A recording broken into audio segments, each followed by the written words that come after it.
Se os audiolivros deste canal contribuíram de alguma forma para a sua vida, considere apoiar nosso trabalho com uma doação. Sua contribuição é essencial para que possamos continuar produzindo e compartilhando conteúdo de qualidade. O link para a doação via Pix está disponível na descrição. Obrigado. Capítulo 12. Orgulho ou honra? Não vi muitas masmorras, mas aquela em que me sentei era melhor do que a maioria. As paredes de pedra não eram mais macias, o ferro no meu tornozelo não era mais confortável e as cordas que prendiam meus pulsos não estavam mais frouxas, mas era quente e seco, e a palha no chão estava razoavelmente limpa. Havia até uma panela para restos de comida, o que a tornava um palácio entre as masmorras. Havia uma espécie de acompanhante na cela comigo. Ele parecia ser um nobre de Lanta, ou pelo menos os trapos que usava já haviam sido vestimentas de um nobre, e ele tinha os modos de um. Ele respondia a todas as minhas perguntas com murmúrios sobre cães bárbaros e a indignidade de ser forçado a compartilhar sua cela com animais. Ele não mencionou a indignidade de estar acorrentado e com as mãos amarradas atrás das costas. Pela sua aparência, eu me perguntava se seríamos alimentados. Seus braços não passavam de gravetos, e eu conseguia contar suas costelas facilmente através dos buracos em sua túnica. Eu não tinha motivos para acreditar que passaria fome, mas também não tinha motivos reais para acreditar que não. Eu não sabia o que esperar. Fui arrastado do banco direto para a cela e adormeci quase imediatamente. Meu companheiro de cela não tinha nenhuma conversa para me manter acordado. Ele era o único humano que eu via desde que entrara na cela, e eu não ouvirá nenhum som além de seus murmúrios. Assim que o pensamento me veio à cabeça, ouvi passos. Passos se aproximando. Os ferrolhos da porta foram abertos. Ela se abriu. Bem, bárbaro, como você está aqui na minha masmorra? Esta é a sessão reservada para aqueles que irritam Elana. A rainha Elana, claro, mas você nunca vai contar. Você deveria se sentir honrado. Muitos nobres de alta patente já estiveram onde você está agora.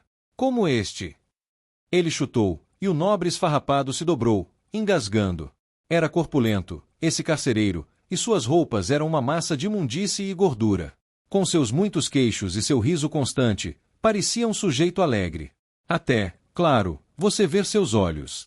Avermelhados, eram ferozes, como os de um porco selvagem encurralado. Era um homem que gostava do seu trabalho. No chão, à nossa frente, ele colocou um prato. Olhei para ele, espantado. A comida era das melhores. Língua de barro. Pequenos pássaros assados em um molho rico. Ozer inteiro, e aposto que o homem que os desenterrou nunca sentiu mais do que o cheiro. Ao lado dos pratos, ele colocou grandes taças de vinho.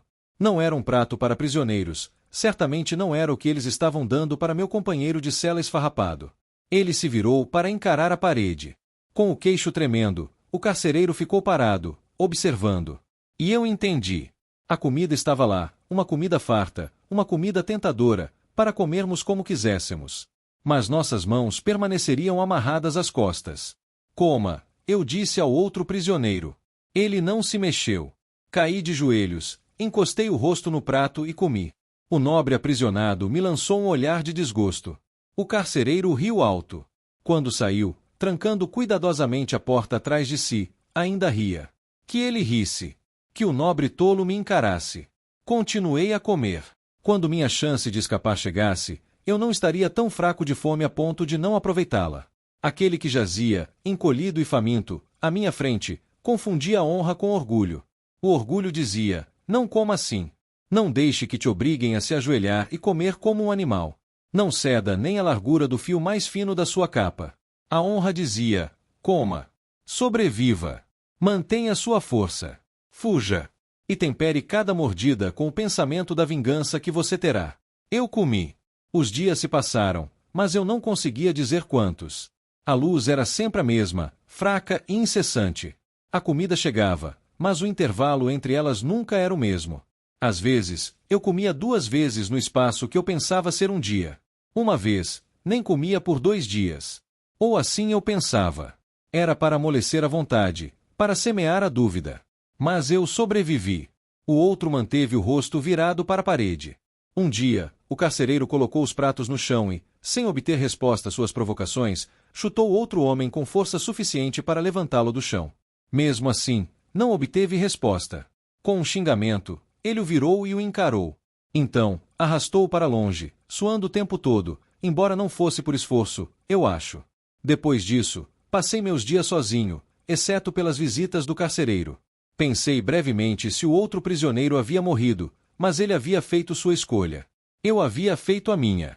Tentei contar a passagem do tempo pelo crescimento da minha barba. Era tudo o que eu tinha que não era controlado pelo carcereiro. Minha barba estava cheia quando a porta finalmente se abriu para deixar entrar alguém que não fosse o carcereiro. Eu conseguia entender como alguns homens podiam sentir uma espécie de alegria ao ver um rosto diferente. Para mim, significava apenas que uma parte havia terminado, e novos meios de me destruir estavam prestes a ser tentados. Os guardas que entraram, com o carcereiro rondando ao fundo, removeram o ferro da minha perna e me levaram embora, ainda amarrado. Eu não falei nada, e isso pareceu intrigá-los. Sem dúvida, eles haviam tirado muitos outros daquelas celas, e sem dúvida todos estavam ansiosos para falar, para ouvir uma voz humana. Eu não me importava em falar. Eu só queria chegar ao nosso destino, para descobrir se ele oferecia possibilidades de fuga. Levaram-me para um jardim. Não pensei que a masmorra tivesse me afetado, mas passar da monotonia dura e cinzenta para flores e fontes brilhantes foi como um golpe. Várias mulheres em túnicas brancas simples estavam sentadas nos bancos, entre as flores. Entre elas, no centro, estava Elana. Suas túnicas também eram brancas, mas ricamente bordadas, longe de serem simples. As mulheres se reuniram ao meu redor, rindo alegremente, tagarelando como pássaros canouros. Apesar da beleza delas, meus olhos foram atraídos para as muralhas. Guardas, em grupos de 4, 3 grupos para cada muralha, exceto a mais interna, que se estendia até o céu como uma montanha. Não havia como escapar dali. Você está devidamente amaciada, minha Bárbara? Perguntou Elana. Todas as mulheres riram como se estivessem contando algo espirituoso. De qualquer forma, você está desgrenhada o suficiente. Talvez eu permita que você mantenha essa barba, um pouco aparada, é claro. É bem bonita. Havia um tom tímido em sua voz, e as mulheres riram novamente. Ouvi dizer que você comeu bem desde o começo. Tanta submissão me surpreende, bárbaro. Alguns dos melhores nobres de Lanta resistiram até a morte naquelas celas. Ou além. Eu tinha certeza de que você lutaria. Mesmo assim, precisamos ver se você amoleceu o suficiente. Os guardas me empurraram até um par de pilares de pedra em frente a uma fonte. Cortando as cordas que prendiam minhas mãos, puxaram meus pulsos para cima e os amarraram aos postes. Depois de tanto tempo amarrado, meus braços se transformaram em barras de fogo e doeram com o movimento. Eu não conseguia controlá-los mais do que se fossem pedaços de madeira. As tiras em meus pulsos estavam apertadas, mas não me mantinham rígida. Eu podia mover meu corpo ou dobrar um braço. Meus pés não estavam presos. Obviamente, desejavam que eu me movesse. Sob o chicote, esperava-se que eu me esquecesse de quem eu era e agisse como uma escrava. Ao meu redor, Elana e suas damas encontraram assentos para assistir. O carcereiro corpulento surgiu à minha vista, vestindo uma túnica limpa e carregando uma bolsa vermelha debaixo do braço. Ele se ajoelhou para prestar reverência à rainha, atrás de mim, mas ela deve tê-lo dispensado imediatamente, pois ele se levantou assim que seus joelhos tocaram as pedras. Ao abrir a bolsa e retirar seu conteúdo, a decepção com o tratamento brusco desapareceu por trás de um sorriso de satisfação suína. Em suas mãos, ele segurava um chicote. Era um instrumento para quebrar a vontade de um homem, com 2 passos ou mais de comprimento, de couro preto trançado firmemente. Era uma arma. Ele veio até mim, enrolando o chicote em volta do meu pescoço. Eu poderia te quebrar facilmente, por baixo, com o cavalete, as pinças e os ferros em brasa, mas eles querem fazer do jeito mais difícil. Agora, me mandam usar isso. Ele moveu o chicote levemente, e mesmo assim me mandam remover as farpas de metal. Você não deveria se machucar muito. Ele zombou. Mas eu vou te quebrar, do mesmo jeito. Parei de olhar para ele, mas ele se mexeu, desconfortável, e então recuou bruscamente, como se eu tivesse rosnado para ele. Ele franziu a testa ao se lembrar de que eu estava amarrado, e que ele era o homem com o chicote. Não vou precisar de pontas de metal, ele cuspiu. Vou tirar a carne dos seus ossos. Vá em frente, Nezir, gritou a rainha. Você não vai assustá-lo e fazê-lo se submeter com seus sussurros. Nezir deu seu sorriso maligno e se preparou para o trabalho. Eu tinha visto seus olhos. Não havia sorriso algum ali. Havia vergonha pelo medo de um homem amarrado, raiva pelo riso das mulheres e desejo de vingança. Veríamos qual de nós desejaria mais a vingança. Assim que meus pés se firmaram, o primeiro chicote caiu, um raio de fogo abrasador sobre meus ombros. A respiração ficou presa na garganta, mas nenhum som escapou dos meus lábios, e eu não me mexi. O segundo golpe caiu, e eu me concentrei em permanecer absolutamente imóvel, absolutamente silencioso. Minhas mãos não estavam cerradas em punhos. Elas pendiam frouxas em suas amarras. A cada golpe, eu permanecia firme, mãos abertas, pés imóveis. Minha respiração era regular e controlada, e eu olhava para frente. Meu corpo estava sob meu comando. Ele não reagiria se eu quisesse. Eu não emitia nenhum som. Não movia nenhum músculo. Então o chicote parou. As chamas que formavam linhas de fogo nas minhas costas não diminuíram. Eu podia sentir o sangue escorrendo, caindo e marcando as pedras. Elana veio se posicionar na minha frente. Você é um homem muito perigoso, bárbaro, disse ela suavemente. Um homem que consegue ficar assim sob chicote, que não grita, um homem assim deve ser perigoso. Ela passou a mão no meu peito e ombros. Parece que cometi um erro. Enquanto eu pensava que estava te amolecendo, tudo o que eu estava fazendo era te manter bem alimentado. Cometi outro erro. Devo te manter vivo quando me dizem que você deve. Ela parou de falar, buscando respostas nos meus olhos. Eu só podia esperar. Ela mordeu o canto dos lábios, e lentamente, umedeceu-os com a ponta da língua. Nezir. Sim, minha rainha, ele respondeu bajuladoramente. Fiquei aqui para receber instruções sobre como lidar com ele daqui em diante. Ela sorriu e me deu um tapinha no rosto. Guardas, levem-no para a cela antiga.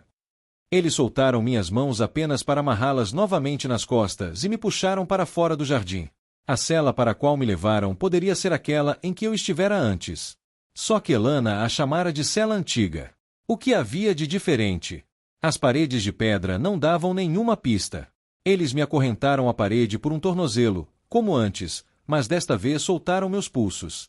Apagando a luz, partiram, a porta rangendo atrás deles com um som de finalidade. De quatro, no escuro, comecei a explorar o que pudesse da minha prisão. Não conseguia alcançar a porta nem as paredes nos fundos da cela. Na palha que eu conseguia alcançar no chão, não encontrei nada. Nenhum vestígio de osso da refeição de um prisioneiro anterior. Nenhum pedaço de pano. Nada. Era como se a cela tivesse sido limpa depois do ocupante anterior. A palha não estava apenas limpa. Cheirava a nova. Parecia que a cela tinha sido preparada recentemente. Segui a corrente até o seu início na parede. A ponta parecia brotar de uma tampa de metal de uma forma que eu não conseguia distinguir no escuro. Mesmo se eu tivesse o osso que procurava, não havia como raspar a argamassa para soltá-lo. Depois de um tempo, deitei-me para dormir. Não havia mais nada a fazer, exceto sentar e contemplar a escuridão, e eu já tinha feito isso. Então, fui dormir. Foi o movimento que me acordou, a sensação de que o chão estava deslizando sob mim. Acordei e percebi que ele deslizava sob mim, com um som áspero, como de pedras sendo trituradas. No centro da sala, uma barra parecia mais escura do que o resto da escuridão, e a barra estava se alargando. De repente, percebi o que estava acontecendo. Pulei para a parede e me agarrei com as pontas dos dedos e das unhas nas rachaduras enquanto o chão desaparecia debaixo de mim. O ruído áspero desapareceu, mas em seu lugar, da escuridão profunda abaixo, surgiram chiados, movimentos e sons de movimento viscoso. Agarrei-me à parede e me perguntei quão profunda era a escuridão. Quão alto o que quer que estivesse causando aqueles ruídos poderia saltar. Pensei em quão longe minha corrente estaria pendurada e subi mais alto na parede, cuidadosamente, dedo por dedo, dedo por dedo. E o tempo todo aqueles sons continuaram. Quando meus dedos pareciam congelados como ganchos e meus dedos dos pés pareciam prestes a se soltar, ouvi o rangido novamente, o barulho do chão deslizando de volta ao lugar. Lentamente, desci pela parede, fenda por fenda, com o mesmo cuidado com que havia subido. Quão longe eu havia subido para escapar do que rastejava lá embaixo? Quão longe eu havia descido? De repente, senti uma diferença nas pedras. Estavam úmidas, viscosas, com uma vegetação que se esmagava sob minhas mãos e pés e exalava um cheiro enjoativo. Eu estava abaixo do nível do chão. Desesperadamente, subi, mas em meu desespero, silenciosamente imóvel. Pois as coisas ainda estavam abaixo de mim. Subi e, ao sentir a ponta que marcava o fim da minha corrente, o chão deslizou de verdade. Acertou-me nas costelas, me soltando da parede. Meus dedos arranharam a pedra, agora nua, enquanto eu me pendurava sobre o poço. Com o que parecia ser o resto das minhas forças, consegui jogar uma perna sobre a borda do chão e me erguer enquanto as duas metades deslizavam, fechando-se na ponta dos meus dedos. Fiquei acordado por um longo tempo, me perguntando se o chão se partiria novamente, me perguntando o que haveria embaixo dele, mas finalmente, contra minha vontade, o sono chegou. Desta vez, foi a grade que me acordou. Pulei para a parede sem pensar duas vezes. Depois de alguns minutos, algo estranho me atingiu. Não havia espaço mais escuro se alargando no centro da sala. Voltei para baixo, lentamente. O chão não se movia. Apenas o som de seu movimento estava lá. Aquele som continuou, e enquanto ele continuasse, eu precisava permanecer acordado. Se eu dormisse, o chão em movimento poderia não ser suficiente para me acordar. Sentei-me e observei a escuridão, ouvindo o som de pedra deslizando sobre pedra. Quando parou, deixou um vazio para trás, como se tivesse se tornado parte da cela tanto quanto a pedra e a escuridão. Deitei-me para dormir, mas leve e cautelosamente, como um animal dorme. Como um animal, não ousei ser surpreendido durante o sono. Mais 4 vezes o som de pedra rangendo soou sem que o chão se movesse. 3 vezes ele soou e o chão se abriu. Na última vez, quase morri. Os alarmes constantes, a pressão vital na parede estavam cobrando seu preço. Cada vez que eu dormia mais profundamente.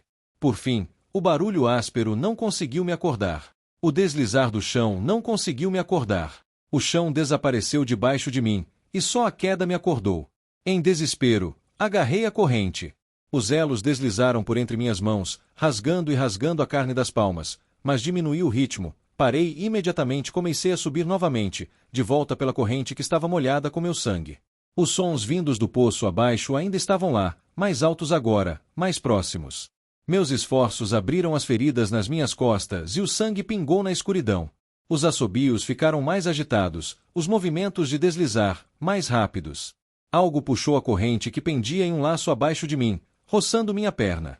Chutei, e meu pé bateu em algo que se esmagou sob meus dedos descalços, algo que soltou um grito sibilante, exalando um cheiro semelhante ao cheiro azedo do lodo que crescia nas pedras sob o chão. Ele desapareceu sem que eu percebesse, e fiquei feliz. Eu enfrentaria qualquer coisa que corresse ou voasse, na planície ou nas montanhas distantes, mas o que estava abaixo me fazia sentir impuro apenas por estar perto. Não sei dizer por quanto tempo fiquei agarrado à corrente na tampa da parede. Pareciam dias. Não conseguia subir mais alto porque não confiava nos meus dedos ensanguentados para segurar as fendas entre as pedras. Tinha que permanecer preso à corrente. Repetidamente, algo saía do poço para puxar aquela corrente, para tentar me puxar para baixo. Balancei-me violentamente para arrancar a corrente. Gritei para as coisas lá embaixo, gritei em desafio. E fiquei pendurado ali, por um tempo infinito, por uma escuridão infinita, enquanto gotas do meu sangue caíam para aguçar o paladar das feras no poço. Quando o chão finalmente retornou, balancei-me sobre ele, fraco, e fiquei deitado, exausto, coberto de suor frio. Se tivessem vindo me buscar naquele momento, eu teria me esquecido da sobrevivência. Teria lutado, nu e acorrentado como estava. Melhor morrer de forma limpa em uma lâmina do que cair sobre o que quer que estivesse no fosso.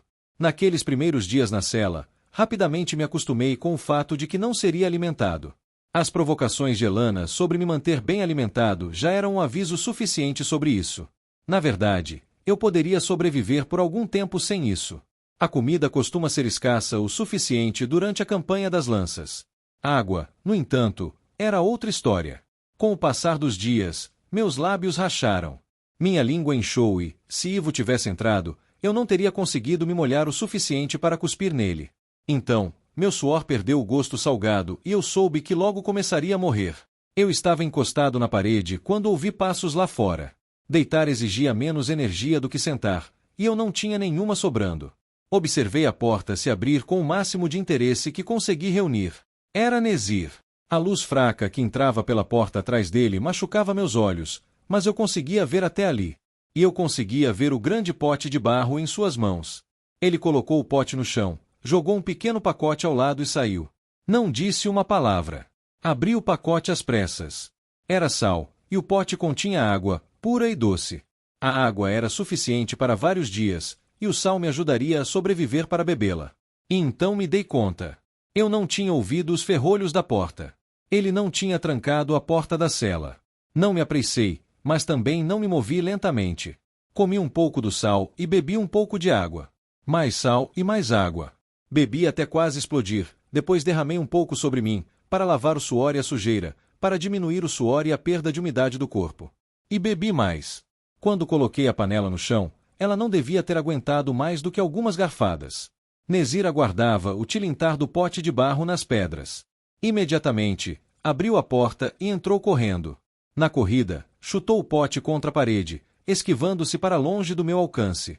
Não consegui ver seu rosto, mas ele emitiu o primeiro som quando a ausência de um respingo lhe indicou que a água já havia acabado, um rosnado de decepção. Ele saiu da cela bruscamente, batendo a porta atrás de si. Desta vez, os ferrolhos se fecharam com força.